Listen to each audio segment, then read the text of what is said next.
pulangnya kemarin kayaknya nggak kuat mau gendong ini makanya ya boleh deh tapi berat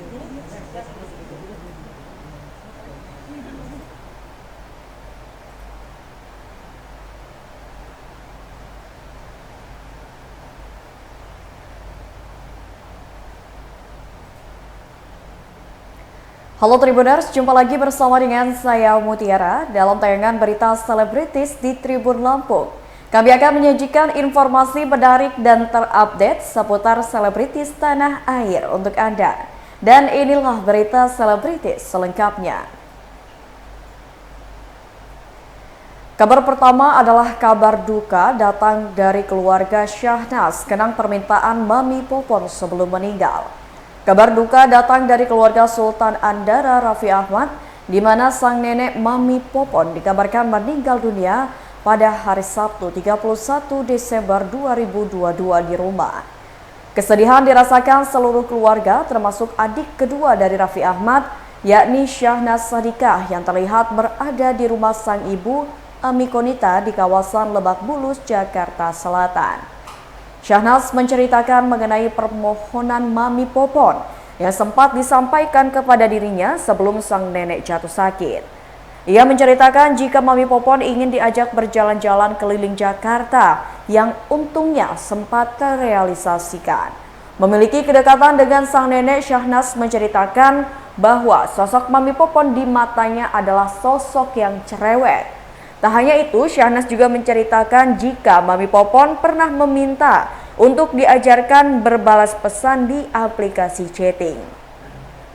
Semenjak itulah Mami Popon tidak pernah absen mengirimkan pesan kepada dirinya yang akan menjadi salah satu hal yang paling dirindukannya. Berikut wawancara dengan Syahnas.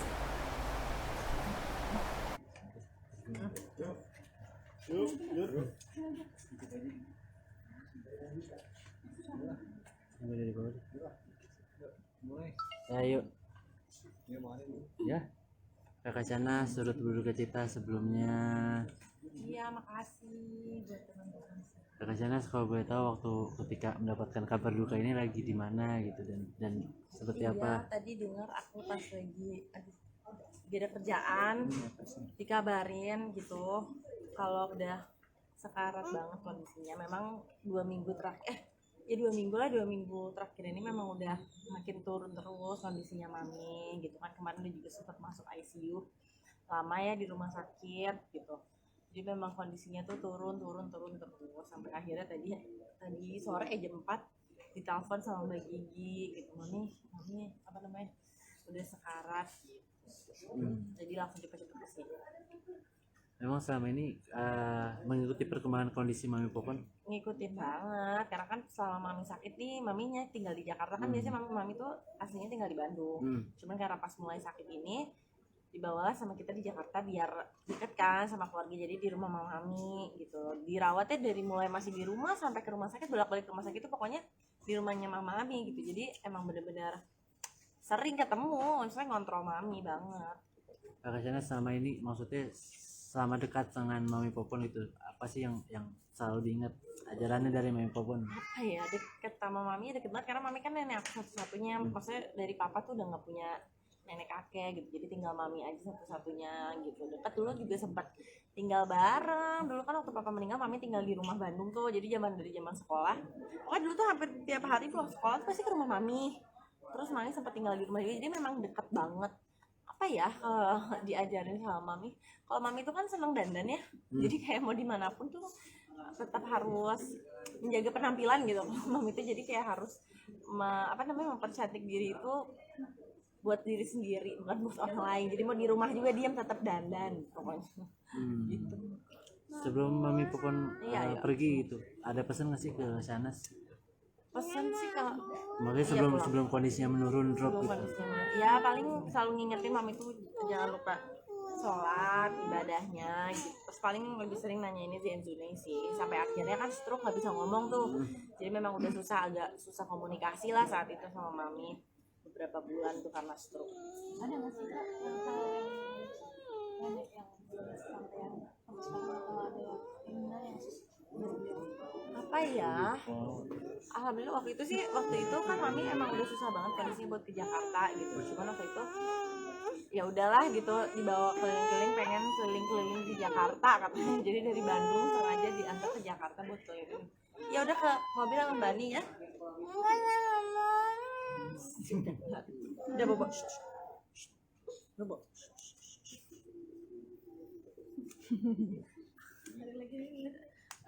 Apa sih yang hilang dari sosok Mami Popon nih, kebiasaannya apa yang diingat terus sama Ya itulah mami tuh cerewet, maksudnya sering banget apa ya ngasih tahu gitu ke cucu-cucunya. Sering juga teleponan, WhatsAppan. Waktu itu mami pengen belajar WhatsApp, katanya baru diajarin lah waktu itu gimana caranya WhatsAppan, teleponan gitu. Maksudnya ya kangen aja pasti sama mami. Biasanya tiap hari mah pasti ada yang WhatsApp, nanyain gini. doa untuk Mami Popon ke sana? Doanya buat mami udah gak sakit lagi, sekarang mami udah bahagia insya Allah. Mudah-mudahan dosa-dosa mami diampuni Allah. Cuma pokoknya apa namanya, mami diampuni semua dosa-dosa. Di Bandung, besok ke Bandung pagi sih ya, rencana sih kan dimakannya habis zuhur ya, intinya pagi berangkat. Man, Terima kasih. makasih ke sana. Sami-sami yuk.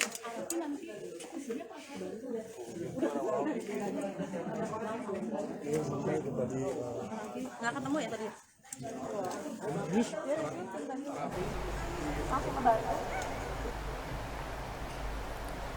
Kabar selanjutnya datang dari Ami Konita dan Raffi Ahmad ikhlaskan kepergian Mami Popon.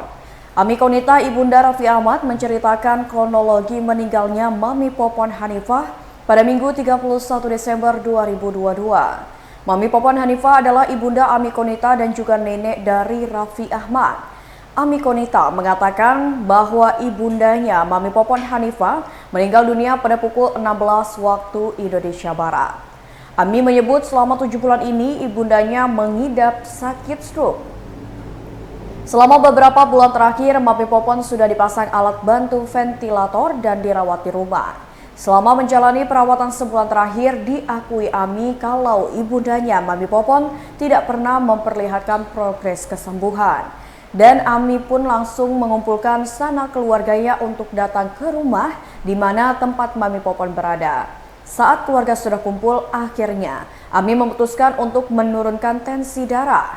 Kondisi Mami Popon langsung menurun drastis dan Ami Konita mengakui keluarga melepas alat ventilator di tubuh Mami Popon sebagai bentuk keikhlasannya melepas kepergian sang ibunda untuk selama-lamanya. Berikut wawancara dengan Ami Konita. Udah kumpul semua, udah ngedrop ya, akhirnya udah ventilator dicabut, semuanya dicabut, jadi ya udah akhirnya nggak lama kemudian maminya nggak ada. Maminya sakitnya udah berapa lama Bu atau 7 dirawatnya bulan sih, berapa lama? sebenarnya 7 bulan. Dari mulai masih duduk, masih bisa pakai kursi roda, lama-lama ICU, pulang lagi, ICU, pulang lagi. Jadi kita semua udah ya udahlah, udah pasrah. Yang terbaik buat mami. Berarti tadi mulai menurunkan alat tensi dan juga melepas ventilator udah bentuk keikhlasan dari keluarga yang Iya, karena udah kasihan lihat maminya udah pipis juga udah nggak pipis gitu kan, pupnya juga udah enggak, mukanya udah semakin bengkak, jadi ya udah daripada kesiksa jadi kita ambil. Selama rencananya. dirawat sampai hari ini siapa mami yang sering nemenin mungkin? Kalau di ICU kemarin kan nggak bisa nemenin, makanya jadi pas di ICU tuh 2 minggu, 3 minggu deh kayaknya. Kalau di ICU nggak, di sini sih banyak yang nemenin, ada saya, kadang cucu bergantian, ada suster, ada orang rumah. Rencana di Makam ini kapan? Rencana dimakamin insya Allah besok subuh kita mau berangkat ke Bandung, mau dicepatkan dulu, dimandiin dan sebagainya, lalu di makam dalam kaum dekat ayah saya. Karena tadi mau sore ini, cuma kan pas malam tahun baru takutnya Macet. macet, masuk Bandungnya juga sulit juga sih karena rumah saya dekat gazebo situ, jadi pasti susah masuk. Tapi memang keinginan dari almarhumah Mami untuk maksudnya dimakamin di Bandung Iya kan? sih udah Pak pengennya kan di Bandung dekat sama ayah saya. Di situ makamnya juga udah dipersiapkan sih. Ibu saya udah mempersiapkan, jadi ya udah besok bisa pagi-pagi nunggu gali terus ya udah kita makamin siang hari. Mami selama ini yang diingat dari Mami Popon ajarannya seperti apa Mami? Kita banyak sih ya didikan seorang ibu, pasti meneraplah sama anak-anak cucu-cucunya. Ya banyak hal yang baik-baiknya. Arab sendiri Ya, Oh iya, sendiri tadi seperti apa? pas udah mulai turun tensinya saya udah manggil Raffi cepat kesini karena tensi udah turun, akhirnya dia cepat. Jadi kita semua tadi udah, kalau bahasa Sundanya udah nungkulin lah pas kepergiannya gitu. Jadi semua di riung orang banyak, udah la ilaha illallah udah. Jadi ya alhamdulillah, jadi pas lepasnya juga tenang gitu. Karena sakitnya udah lama, mudah-mudahan digugurkan dosa-dosanya selama sakit ini. Jadi tadi alhamdulillah sih tenang pas lepasnya. Almarhum meninggalnya di umur berapa Mami? 88 tahun Desember kemarin. meninggalkan berapa Anak dan cucu? cicit. Meninggalkan anak tadinya 7 tapi nggak ada 2 jadi tinggal 5. Kalau cucu berapa ya? Aduh banyak. Cicit berapa, cucu berapa, saya belum sempat hitung nih sekarang gitu. Mungkin tapi seperti apa sih, ini kan malam tahun baru yang harusnya Iya malam tahun dirayakan. baru, tapi ya udah kaderullahnya seperti ini di akhir tahun, di penghujung tahun. Kabar selanjutnya datang dari presenter Indra Bekti, di mana kondisi Indra Bekti sempat menurun karena banyaknya kunjungan. Musibah yang menimpa pembawa acara Indra Bekti mengundang perhatian dari rekan-rekan sesama artis. Sejak dikabarkan mengalami pendarahan otak dan menjalani operasi, banyak rekan artis yang berdatangan untuk menjenguk. Namun baru-baru ini pihak rumah sakit terpaksa membatasi kunjungan karena kondisi kesehatan Bekti yang menurun. Tekanan darah presenter berusia 45 tahun ini dikabarkan kembali naik dan pandangannya mulai kabur. Menurut Cipta, kunjungan dari banyak orang terlalu membuat Indra Bekti senang. Saking bersemangatnya, ayah dari 2 anak ini diduga ingin menyalurkan kesenangannya kepada teman-temannya. Pasalnya, setiap kali ada teman atau saudara yang menjenguk, presenter 45 tahun itu selalu melontarkan kata-kata lucu yang mengundang gelak tawa. Berikut wawancara dengan pihak keluarga dan juga manajer Indra Bekti. Bang, ada update dari Badila itu, Bang Indra ada matanya katanya penglihatannya agak sedikit kabur, kemudian tensi darahnya juga lagi naik lagi gitu, dan insya Allah besok akan ada observasi lanjutan ya dari pihak rumah sakit dan dokter. Kaburnya karena kenapa? Tensinya mungkin pikiran kerjaan masih atau gimana? Nah, baik. Jadi kalau untuk itu dari Badila sendiri juga mungkin belum ketemu sama dokter ya hari ini. Jadi hanya keluhan dari Bang Indra yang disampaikan ke Dila. Jam berapa itu? Tadi sih update-nya saya dapat terima setelah jam 12 jam 1-an. Gitu. Tapi ketika diajak komunikasi baik ini. Ya, masih untuk respon kita ajak komunikasi dia masih baik gitu, dan alhamdulillahnya untuk ingatannya juga masih baik juga. Ketika ada obrolan itu apa sih yang dibicarakan sama Kak Indra? Yang gimana nih? Ketika ada obrolan kan komunikasinya baik. Oh, ya itu dia, Bang Indra. Kemarin-kemarin kan kita pernah mungkin dia nanyain handphonenya ya, karena dia ingat tanggal 31 ini harusnya dia ada acara gitu, dia masih ada pekerjaan, dan dia tuh orang yang kayak kalau sampai tercancel kerjanya tuh nggak enak gitu. Itu jadi sempat ini juga pikiran mungkin ya. Ada tanggung jawab yang tinggi lah. Namanya Indra kan dia loyalitas sama pekerjaan tuh sangat tinggi. Jadi masih di otaknya tuh masih mikirin kerjaan dulu. Punya tanggung jawab meminta maaf sama pihak-pihak yang harusnya Ada klien lah, lebih pihak ke klien dia lebih mikirin. Harusnya dia memberikan kayak semacam hiburan ya. Iya, macam hiburan. Sebenarnya kan itu tugasnya saya sebagai manajer untuk udah menginfokan. Tapi dia merasa nggak klop aja kalau nggak dari dianya sendiri. Maka dia sempat juga ada beberapa memohon minta tolong dibikinkan video, langsung direct. Akhirnya saya kirimkan ke pihak klien, minta maaf gitu. Sampai pun klien sampai bilang ya ampun, sampai bela-belain kayak gitu. Ya Bu, gimana lagi Bu, saya tidak memaksakan, dia yang minta. Jadi nggak mungkin kita maksain, dia yang minta. Saking dedikasi sama ininya tinggi untuk meminta maaf bahwa dia tidak bisa hadir di acara tersebut. Mas Ray, tapi benar nggak sih ketika Mas Ray mau masuk ke ruangan Kak Indra harus dengan posisi tidur? Karena khawatir kalau bangun pasti ngomongin pekerjaan lagi. Iya, kalau khususnya saya ya, khusus pribadi saya selama ini saya belum pernah saya bisa masuk ke dalam ruangan karena saya punya akses. Cuman saya menunggu di saat bukan dia lagi bangun, di saat lagi dia istirahat. Karena kalau dia bangun, dia ngeliat saya, otaknya nanti kerjaan lagi. Dia nanyain, "Roy, kerjaan itu gimana? Kerjaan nanti gimana?" Kabar selanjutnya datang dari penyanyi Shanty jawab isu perceraiannya. Belum lama ini penyanyi Shanty diisukan bercerai dengan sang suami. Isu cerai bermula saat Shanty mengubah nama akun Instagramnya menjadi @shantyofficial dari semula bernama @shantyparedes.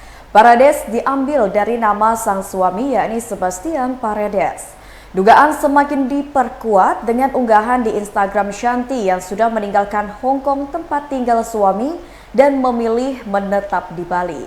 Lebih lanjut, pelantun lagu Hanya Memuji itu mengaku memang sudah sejak Maret menetap di Bali. Rupanya untuk kembali ke Indonesia sudah menjadi doa Shanty sejak lama. Shanty berharap kepulangannya ke tanah air bisa kembali menyapa penggemarnya. Sebab sudah 12 tahun Shanty tak manggung karena diboyong Sebastian Paredes ke Hong Kong usai resmi menikah pada tahun 2010 lalu. Berikut wawancara dengan Shanty.